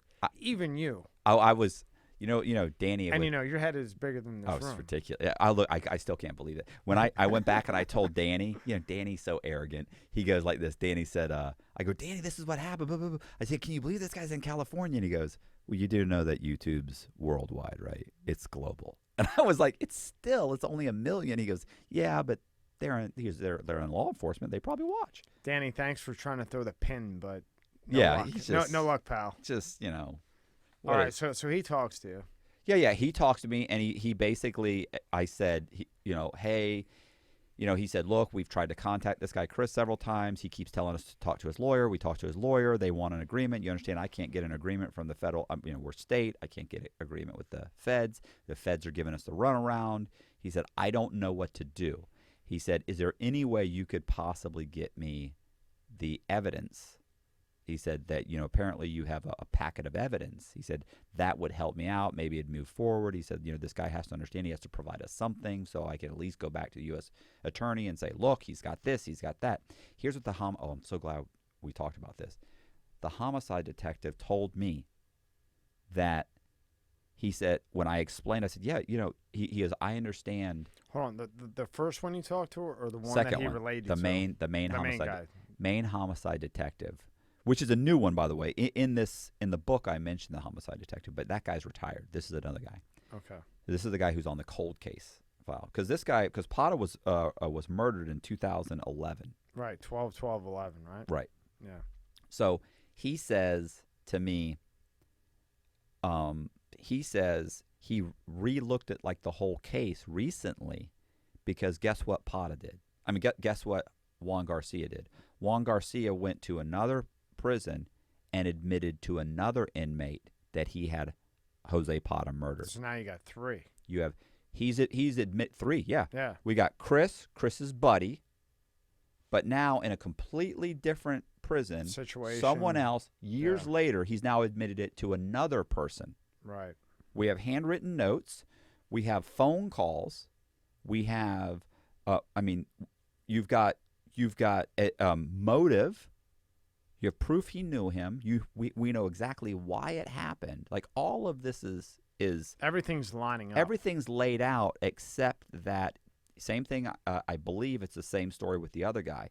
The other guy is saying, you have to get me out of prison. This guy's ordering murders from inside of a prison, from people on the street. What's he going to do with me? Well, I'm still here. I'm still in prison. Yeah. So you can't leave me in prison. You can't indict this guy. Tell him that I call, that I'm the one that took him down. Right, that I took him down, and leave me in prison where he can have me murdered somewhere wherever in some federal prison where there's tons of cartel members. They'll kill me. You can't leave me here. So of course, the only person that can force that issue or push that issue or make that happen is the U.S. attorney. U.S. attorney won't return the homicide detective's phone calls. He's just he just don't care. They're just on to the next thing. Right. Yeah. Right. We got a bunch of guys in jail. This guy's going to do 25 years, and he's ordering murders of people on the street, and Right. They're on to the next big thing. They don't want to go back through 900 pages of paperwork and whatever else. But it's supposed to be fair. I had to get the Joker laugh out of you at least once. Listen, like I said, the big thing is this: is that if nothing else, Jose Pata's wife and 2 kids deserve to have the murder of their father prosecuted. You know what I mean? So that's that's the story.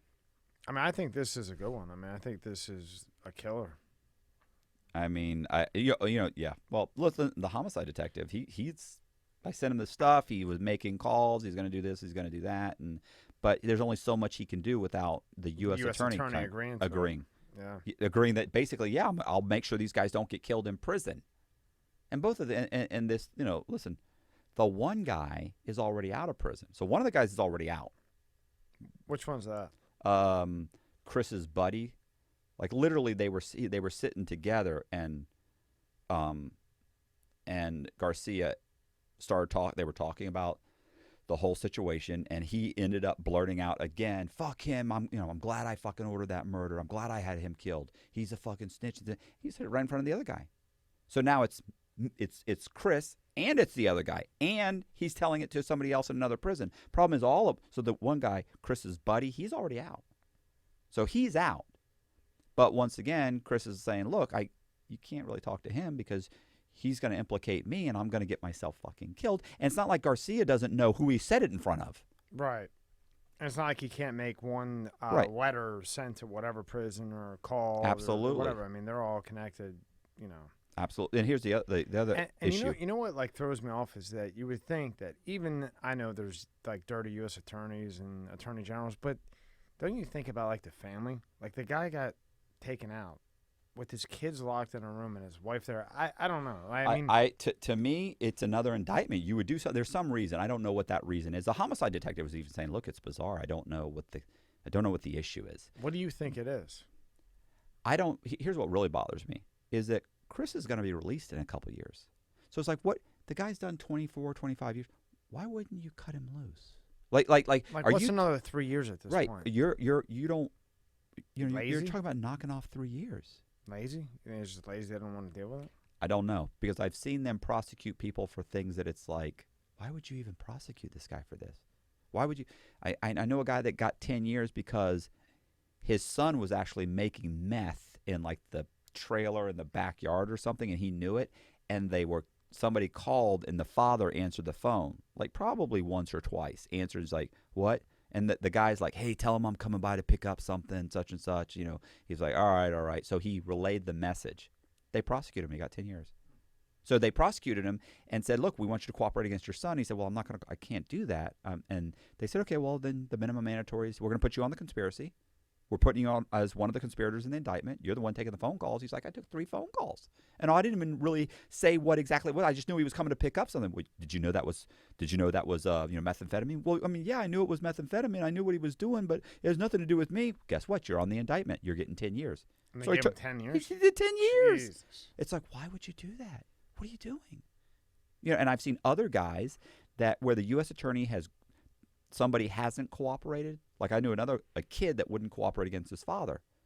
Based on his criminal history, he should have got 20 years. U.S. attorney went in and argued with the judge and probation to give the kid 10 years.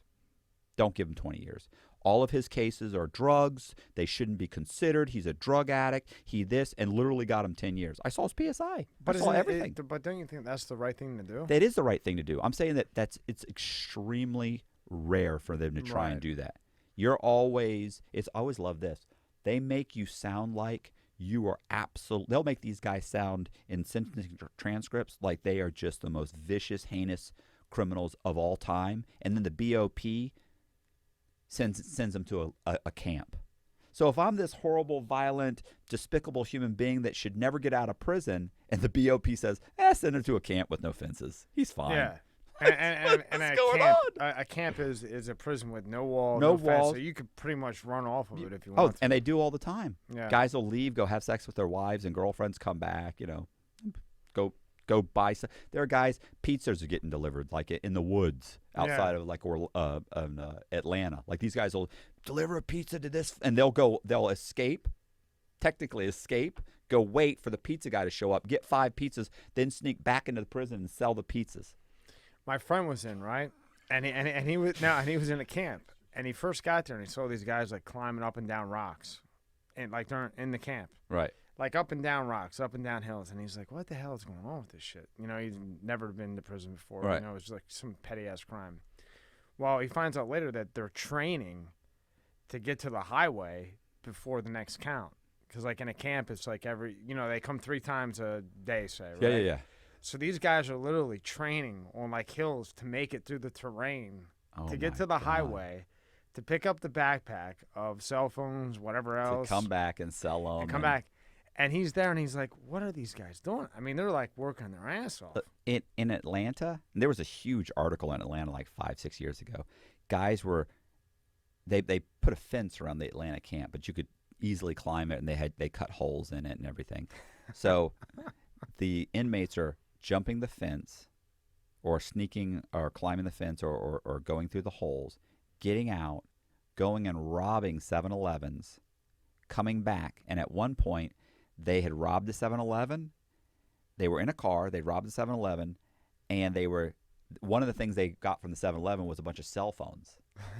So they robbed the 7-Eleven, and then the cops actually pull up behind them and turn on their lights. Like they just see these guys sitting on the side of the road. They pull up and turn the lights on. The guys jump out and run. The cops chase them for 2 or 3 blocks. 2 of them run, jump the fences, and disappear into the prison. They go in the prison. They're like, the guys are in here. I'm telling you, they're like, well, we got 300 guys in here. Yeah. Which one is it? And they're like, they're all laying in bed. Oh, in a camp? Look, first of all, this is what always kills me about the Epstein murder. Do you realize that like half is there surveillance? Sure there is. The cameras don't work. Half the cameras don't work in federal prison. You know all the guard towers? Do you know that they haven't had the budget to have people manning the guard towers for like 10 years? So you see these guard towers. God, they're pretty. Nobody's in them. So you don't have guards in the guard towers. Of course you escape into the prison. It's the best place to go. It's the place to hide. That's fucked up. I mean, there's a huge article on it. There was a guy calling the reporter on a cell phone from inside the camp who was giving information. Only his whole thing was he felt like he was giving information on the BOP, how ridiculous they were, how stupid, how fucked up. So and then this huge article came through. They locked the camp down for like 6 months. Atlanta, right? Atlanta. Yeah, I did read that. Yeah. Put them all in orange jumpsuits. They were going nuts on like Facebook. Like they were just. What were they doing, Matt? They're doing videos. They're taking, and they're putting it on like, hey. Well, that's what I'm saying. Here. Somebody has to lose their job at the prison. No, you can't. You know how hard it is to lose your you job would at think that. They're all what do you call it? Union. Union. So true. Yeah. It's almost impossiple. So I'm gonna go. But you would think, right? Like they would, but they don't. No, you know what they do? Listen, I actually talked to a CO one time. I had a counselor that everybody hated this counselor. She hated her guts, and they were like, nobody can stand her. She's vicious. She's mean spirited. She snaps at other. She talks to the COs like they're inmates. They can't stand her. And I was like, how'd she get to be a counselor? I mean, she's not fit to be a counselor. And they said, do you understand that when you get sick enough of someone, you can't fire them. They just give them another job somewhere else. He goes, typically it's a raise. So she had been very quickly moving up through the ranks just by other people in the bureau trying to get rid of her. So all your bosses are trying. You're incompetent or you're a jerk. Nobody likes you. Can't stand you. You're always causing problems. You know what? We have a position opening in Miami.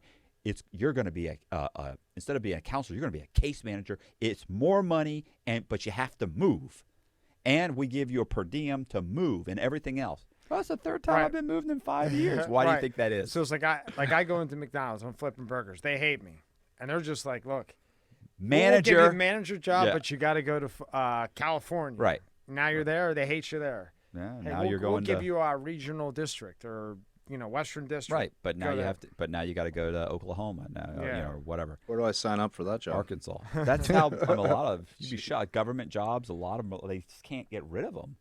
So anyway, the point is and that's because of the union, right? It's the union. Yeah. Union. It's almost impossible to fire one. These guys basically have to be charged with a crime. When I was locked up and when I was incarcerated, during the time that I was incarcerated, 3 COs were arrested, indicted, and sentenced for sex crimes. What? They even had this one guy's name was something Zachary. He was a lieutenant at the medium. I remember he screamed at me one time because I was watching TV from the second tier. Like I took my chair out and put my chair down and had my legs kicked up and I was watching the TV but I was upstairs watching it. And you get your ass down. He just started screaming at me. I've thrown people in the shoe for less. And I was like, what? What'd I do? And, you got your chair up there. You can't have your chair up there. People have their chair up there all the time. He's just a dickhead. 2 weeks later, he went to go meet what he thought was a sexually curious 14-year-old boy in the mall of a Publix, but it turned out to be a pissed off 45-year-old FBI agent that he had met online.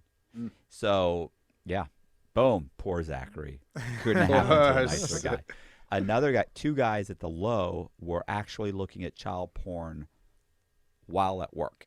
No, one of them was at work. On the job? One of them was work. One was at home. Both got fired. They were doing it in the prison on the prison computer. Yeah, well, one of them was on the prison computer. Yeah, and which obviously got caught right away. They have the software to detect it. The other guy was at home and got caught. I knew another officer who'd been moved around over and over because multiple inmates had filed sexual harassment allegations against him. So you're a male guard sexually harassing other male prisoners, and they just keep moving this guy around the country. They don't fire him. I mean, if you get you get 1, okay, 2, bad luck. 3, you did it. Right. You got 3 people that have said it in 3 different prisons that are saying this is what you're doing. They just keep moving them around. It's like priests. Well, because keep in mind, they don't want the bad publicity. I got another one. Oh, God, what was it? What was it, too? Oh, it was on the tip of my tongue, too. It was a good one. What had happened? The guy hit. Oh, I know what it was. There was a female guard who was sexually harassing a male guard at the pen. So she's at the penitentiary. There's 2 pens at Coleman. Yeah, There's wall. two penitentiaries, a medium, a low, and a female camp. So she was at the pen. Oh, I couldn't stand this woman. I wish I could remember her name. So she was at the pen, and she was a correction officer. correction. Right? Oh, yeah, she was like a lieutenant though. Like she's high up. Was she high up, or was she? I want to say she was basically she was over. Did she have a white shirt on? She did when she was at the medium. I mean, she did when she was at the low. Now, regardless, what I know happened was this: she was at the pen. She was harassing another. She was a female. She was harassing a male guard. He was saying like, he's ha ha he ha, but he's married, and he's basically like, come on, I'm married. I'm married. I know because a lot of the guards are just fucking. They're all messing around, right? All of them are screwing each other. I mean, you could if you end up talking to a CO, he'll be like, oh fucking, she's fucking these 2 guys. He's married. And it's he's like fucking it's her. like an infest. Absolutely. It's incestuous. Yeah. Incestuous. Sorry. So- Thank you for correcting my grammar. So we know how much you hate grammar. it's actually vocabulary, but that's fine. So I thought I'd only get my balls broken once or twice about the hum or the wire. it bothers me how good you look in your camera and how fucked up I look. Anyway, Actually, my pretty eyes good. are. So, You look I better look than like me. I have man tits. I mean, I need to You start. got pecs, man. I got to start You got working out pecs. again. You just had fucking COVID. What do you want to Falling do? apart. I'm all mushy. So I'm all soft. So listen. So she ends up getting pulled over for a DUI in the middle of the night. Right. She then texts the male CO that she's been flirting with. He's at home with his wife. He then texts her back. She's like, look, I'm on the side of the road. I'm drunk. I got pulled over. The cop's not going to give me a DUI. Can you come pick me up? But I need somebody to come pick me up. Can you live close to here. Come pick me up. And he goes, fuck. he says, I can't. I'm with my wife. I'm married. I'm laying in bed with my wife. It's 1:00 in the morning. His wife sees him texting. She's like, what's going on? Oh, it's so-and-so. She's a CO. Shariza's? Yeah, she's like, what's happening? Well, she wants me to come pick her up. She got pulled over. They're going to give her a DUI. She needs somebody to come pick her up. And they won't give you the DUI. We'll just leave your car here. We're all on the same team, so they don't. If you're That's bullshit. if you're a CO, I've had COs who said if they get pulled over and the cop walks up, they flash their badge, say, look, man, I'm a correctional officer, and they'll go. The point Must be is nice. yeah. So the point is that she's saying all this, and he's like, I can't. And keep in mind, she's drunk. She's been flirting with him. And the wife is watching this. But now you fucked up. My wife's here. And she says, come pick me up, and I will suck your cock. Ooh. And the wife says, you're filing a complaint. Aren't you? And Or he's I'm like, out. Of course I am, baby. I so out of line of her. I can't believe it. So the next day he comes in, has the text message. Boom. I'm sorry, man. I mean, my wife's she'll divorce me. She's like, either I have to file a complaint or my wife thinks I'm fucking her. Right. So I'm he gonna files get a complaint. divorced. I'm gonna pay alimony, child support, Right. the whole nine. I'll just fuck it. I'm just gonna, I'm gonna do it. I'm gonna absolutely. This is what happened. Guess what? They move her from the pen to the low, and she was a lieutenant in the low because she had a white shirt because she walked around in the chow hall and yelled at everybody. Yelled at me a few times. I mean, for nothing. But I used to sit there and talk like after I'd eat. It's one of the places I kind of did interviews. So I'd sit with my subject, and that way I get to spend an extra hour with them eating. But you're done in 15 minutes, so you're talking. I remember one time she came over to me and screamed at me to you're done eating, get up. And it's like, you fucking bitch. Don't you have someone's cock to suck? No.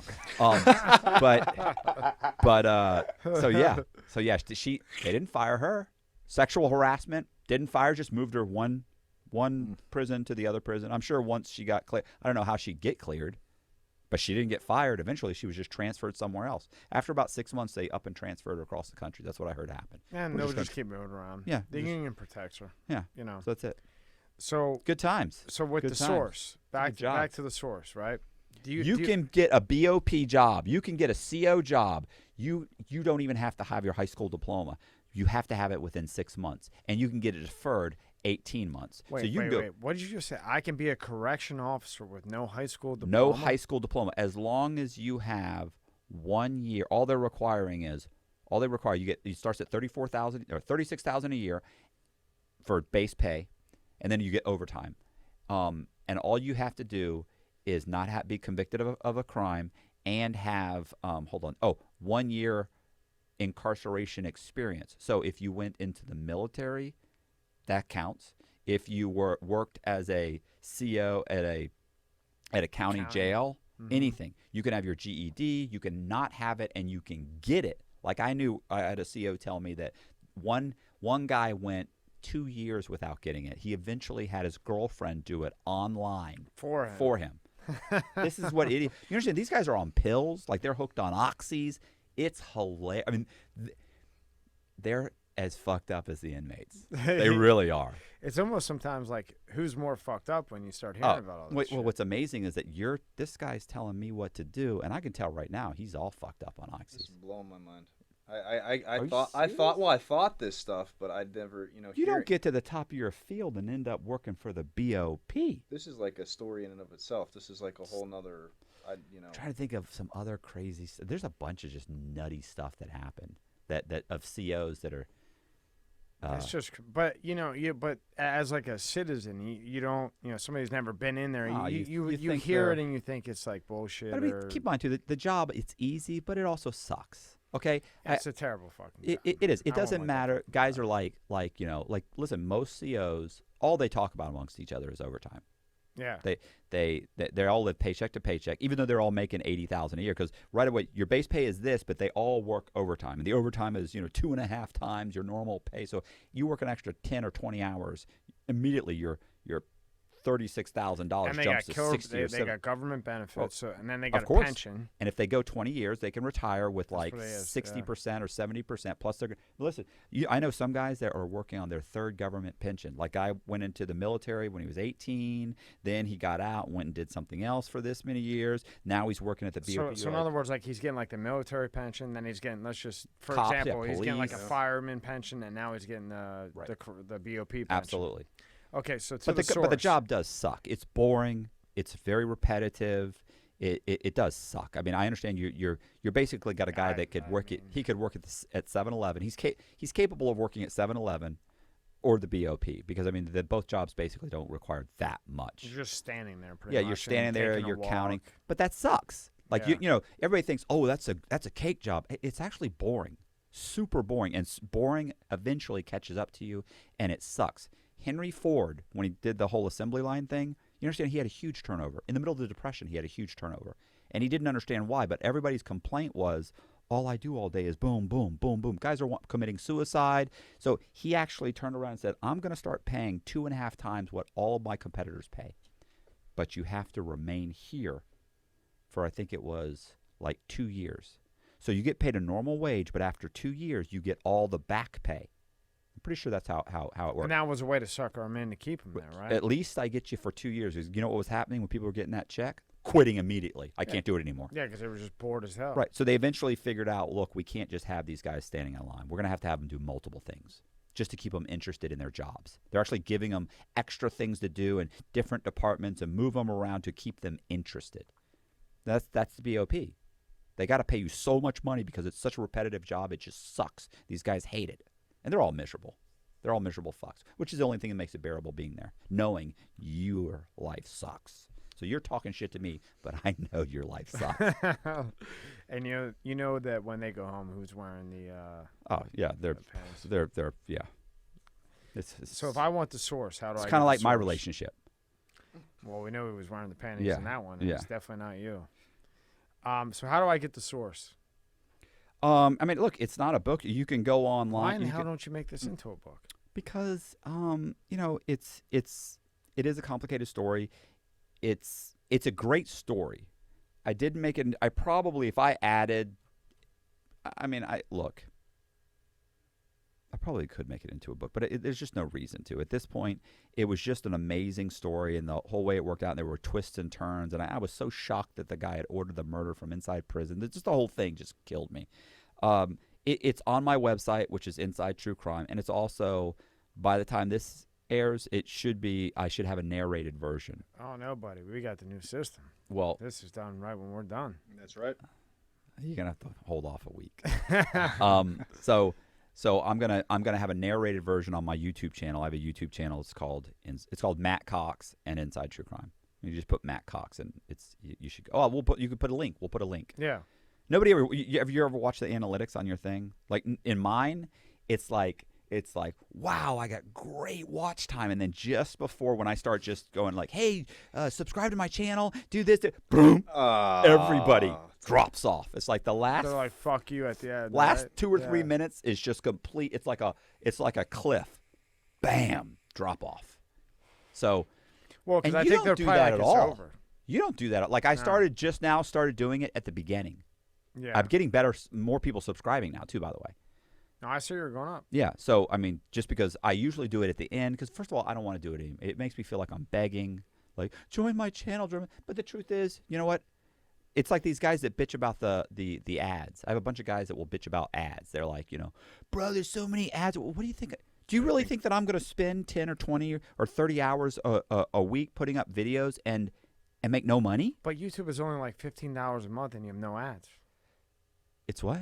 You can get the premium version. Oh, it's $15-20 a month. That's what right? you're You like, can get buy- anything you want on YouTube. Buy the premium. What is it called? Is it called It's ju- premium? Yeah, it's just a premium version. Yeah, I mean, and there's no ads. Right.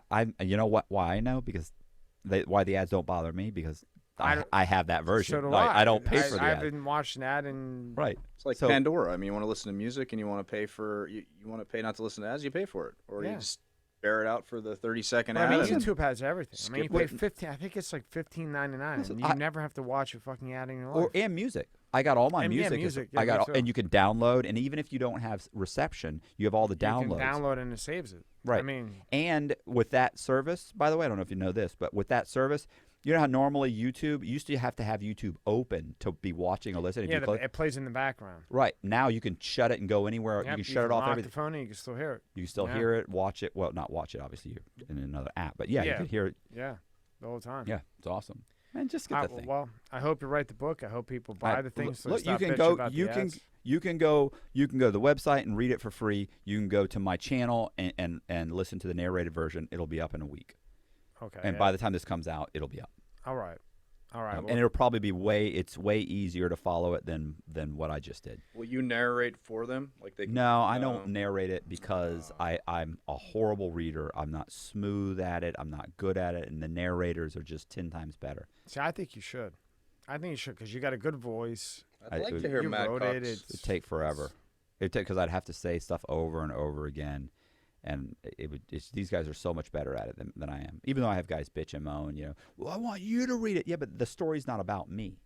The story's about. But it's different coming from you because you got to remember, just like the homicide detective, and are you that Matt Cox, the con That's man? funny. That was so. You know? funny. I See, could. but- You can't make that But shit see up. but what you got to do is you got to use it as leverage. You know. I'm not narrating.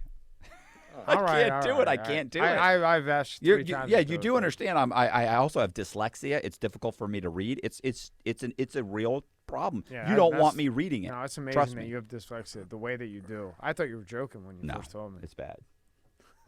It's bad. All right, Matt. Thank you very much, man. I hope you do something with it. Appreciate it. All right. And don't give me COVID.